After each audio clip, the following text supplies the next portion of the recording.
What is up everyone? My name is Bernie and you are watching Everything Dogs. I know we haven't uploaded videos in a while, but we are back now. Today we are talking about something that is very close to my heart: rehabilitating abused dogs. This is something I have been doing almost my whole life, and in this video I want to share 5 things to keep in mind when working with abused dogs.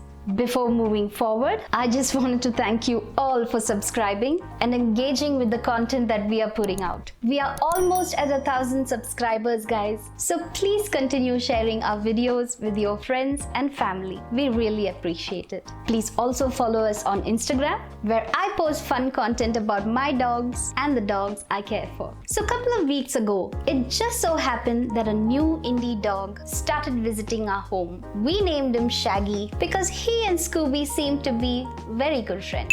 But we quickly realized that Shaggy wasn't like the other dogs. He would stay aloof, be very averse to touch, and was even hesitant to eat the food that we offered. It didn't take much time for us to realize that Shaggy was probably abused. And so I decided to slowly build my relationship with him, and this made me realize that there is so much to keep in mind when caring for an abused dog. So without taking more time, let's jump into it. Number 1, gentleness before anything else. Dogs that have been through physical abuse will obviously have space issues and will be very uncomfortable if approached hastily. So the first thing to keep in mind when approaching the dog is to make sure that our movements and our body language are all communicating gentleness. When talking to them, speak in a soft and gentle tone. Make them feel that you mean no harm. Move slowly because fast movements may scare them further away. A useful tip here is that we don't want to take steps towards an abused dog. Rather,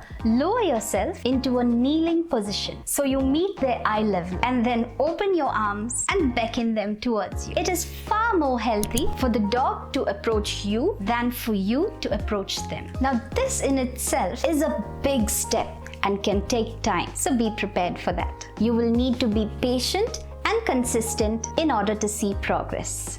Number 2, assess or study their fears. As you start spending more time with your new friend, you may start to notice that there are certain times or certain things towards which your dog reacts with anxiety. They may bark or whine or simply just run away. Stay sharp and look out for what these things are. These could be a range of things, and the most obvious one would be human beings that they don't recognize. Socializing an abused dog should be done very carefully and in small incremental steps. Your dog may be particularly fearful of specific types of humans, like tall people or people with long hair or loud voices. These could be clues to indicate that their abusers may have shared some of these features. Other fear triggers for your dog could include loud noises in general, firecrackers, the sound of vehicles approaching, other dogs barking, doorbells or doors banging, etc. It is important that we quickly learn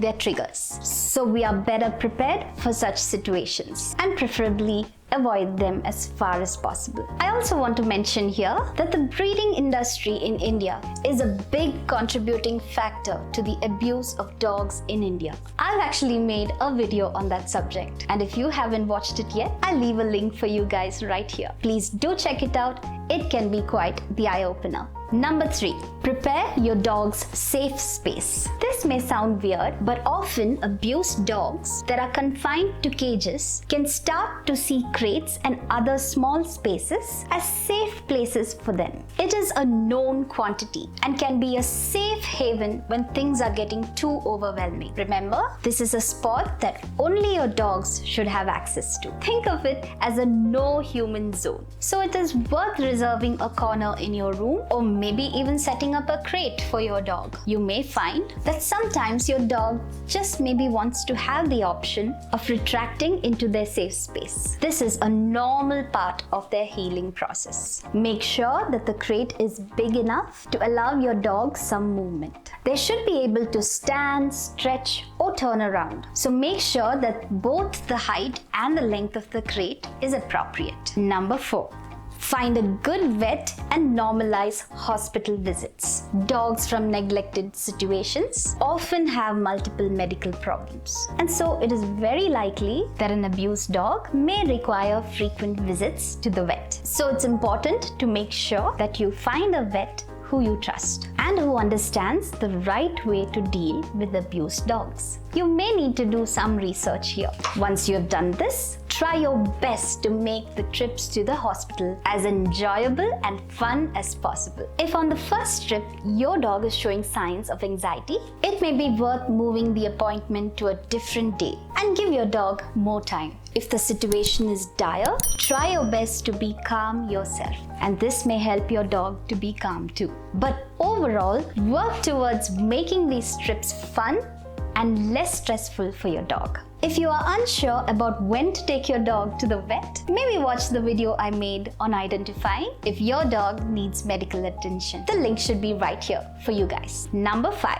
Get that routine going. At the end of the day, rehabilitation is all about healing and relearning how to relate with human beings and other dogs positively. And when abused dogs are treated with care, love, and respect, they will also start to build an appetite to learn and adapt to a new routine. I cannot stress enough the importance of routine and consistency for a dog's well-being, be it in their eating habits, playtime, or poop time. A well-set routine does wonders for your dog. So once your dog has started to accept his or her new home, it is good to start setting up a routine and try your best to be consistent. Regular playtime and training time can be incorporated along with days earmarked for socializing with other human beings. Be as committed as possible, and slowly but surely you will see your dog starting to blossom in his or her new environment. Well, that's pretty much what I wanted to share with you guys. I hope you found it helpful. If you are considering adopting an abused dog, or if you have brought home an abused dog already, I want to congratulate you for taking this step. These dogs need our help. With patience and kindness, your dog will show improvement. Some dogs eventually become normal and happy pets, and others will always have special needs. But in a good environment,